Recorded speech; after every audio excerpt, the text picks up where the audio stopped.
During the last election, in the midst of all the news, all the stories, literally hundreds of campaigns that are conducted all across the country, there was a story I read of a candidate who was very forward in their assertion that the Catholic Church needs to change its teachings in order to get with the times.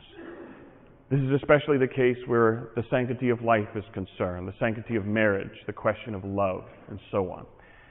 The rest of society has, as they put it, moved forward. The Church now needs to move forward. I don't know if that candidate got elected or not, but it did reflect the attitudes that many have in our nation, throughout our world, in Western civilization, even within our church, that the Catholic Church must get with the times. The Catholic Church must change its teachings because everyone else is doing something different. Jesus addresses that in today's gospel, and he bears the question, if you love only those who love you, what merit is there to that? Even the tax collectors do that. Even the sinners do that. Even the pagans do that. In other words, Jesus himself is saying, don't be like everyone else. Don't be like the pagans, the tax collectors, the sinners. Don't do what everyone else does. Jesus says, do what I command you to do. Stand out because you don't do what everyone else does. We hear a continuation today of the Sermon on the Mount, the end of what are called the antitheses that follow upon the Beatitudes, where Jesus brings a point of the law and then says, you have heard it said, but what I tell you is, and he expands it a little bit. And today we hear the last two. The first is perhaps very well known to us, where he says, you have heard it said, an eye for an eye and a tooth for a tooth. But I tell you, offer no resistance to one who is evil. If someone strikes you on one cheek, turn and offer them the other. That can be a very provocative and even difficult one, because that is the product of centuries of God forming his people to be a people who are different. He quotes from the law, an eye for an eye and a tooth for a tooth, and many will quote that passage. But believe it or not, it's to be understood not as a prescription of punishment or retaliation, but a limit. There's a story in the Old Testament of one of the children of Jacob, Dinah, his daughter. She is assaulted and ravaged by a man who was desperately in love with her, and her family made him marry her. And on their wedding night, two of her brothers wiped out the entire clan of the man who assaulted Dinah. Would seem a bit overkill. But this was at a time in which you killed one member of my family, I wiped out your entire family. You cut off a finger, I cut off your head. An eye for an eye and a tooth for a tooth is not so much a prescription, but a limit in which God says, one eye for an eye, one tooth for a tooth, one life for a life, one bruise for a bruise. A limit, not a prescription. And as we hear in our first reading today in the book of Leviticus, he says, harbor no grudge and take no revenge. So obviously, if the limit is one eye for an eye, the logical conclusion or the logical progression from that is that one can take less than an eye for an eye, less than a tooth for a tooth, less than a life for a life. This is what made the Hebrew people stand out when it came to the violent world around them, which naturally leads to Jesus simply saying, take no eye for an eye, take no tooth for a tooth, take no life for a life, take no bruise for a bruise. Offer no resistance for injury.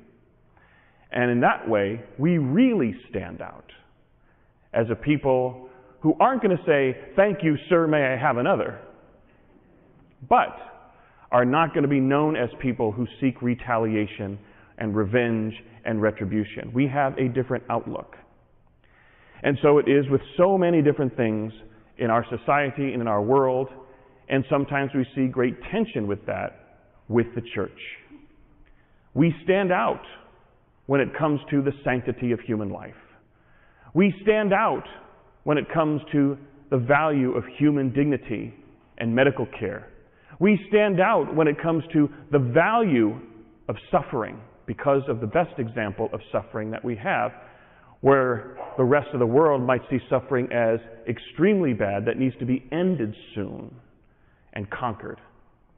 Certainly we don't look for it, but we have a value, a sanctifying value in suffering that lifts our human dignity even in the midst of that suffering. We don't do what other people do. We don't see things the way everyone else sees them. We're not called to do what everyone else does.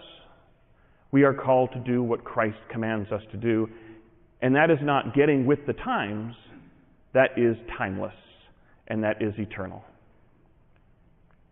Today, after the homily, we will be renewing the wedding vows of people in virtue of the World Marriage Day, which is celebrated. And even that issue in our country and in Western society is one of great contention politically, socially, and morally. Many people see marriage as a contract. We see marriage as a covenant. Many people see marriage as about nothing but love. We see marriage as reflecting the love of God for His people Israel.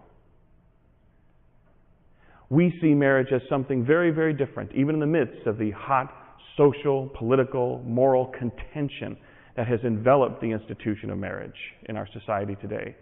And that is one of the issues in which people really wish the church would get with the times, whatever that means. But it's an example of how we as a people of God, in celebrating the sacrament of holy matrimony, of which I am not called, to which some in this community are, of which some people see it as a right, while we see it as a calling. That is an example of how Jesus says, don't do what the pagans do. Don't do what everyone else does. Stand out. Be different. Be perfect. Do what I command you to do. Let us be renewed in that as we come to this sacrament of the Eucharist in this Mass, continuing to hear Jesus admonish all of us not to be people of hatred and revenge, not to be people, as we heard last week, who need to take oaths because we have a penchant for lying, but rather we are known as people of the truth.